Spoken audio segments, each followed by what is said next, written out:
What is up, everybody? Welcome to another YouTube video. Today we will be learning how to archive and unarchive Instagram posts. So without further ado, let's jump right into it. So what is archiving? Archiving is basically if I just hold on to, like, if I go to the options of a post and I press archive, basically it will disappear from this profile, but it's not really deleted.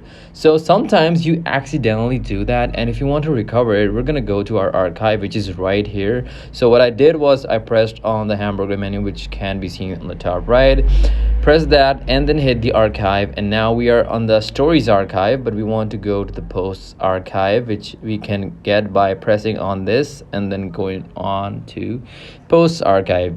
And now I can just show it on profile and it's going to disappear from here and it's back. So it's pretty simple. That is how you archive or unarchive posts on Instagram. So that is pretty much it. I hope this video was helpful.